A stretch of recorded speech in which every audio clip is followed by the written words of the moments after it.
দেখো কতগুলো সবজি, এগুলো কিন্তু বাজারের না, এই সবজিগুলো হচ্ছে আমার লাগানো সবজি, অর্গানিক, পুরো জৈবিকভাবে তৈরি করা, কোনো সার নেই, কোনো বিষ নেই।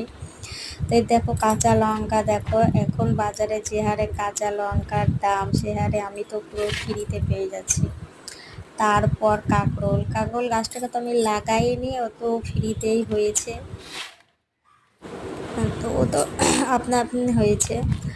আর এই দেখো ভেন্ডি, আমি 10টা মতো ভেন্ডি গাছ লাগিয়েছি। তো কম বেশি অনেক, ভেন্ডিটা খুব বেশিই হয়, একদিন পর পর ভেন্ডি না উঠাইলে তো ভেন্ডি আবার শক্ত হয়ে যায়।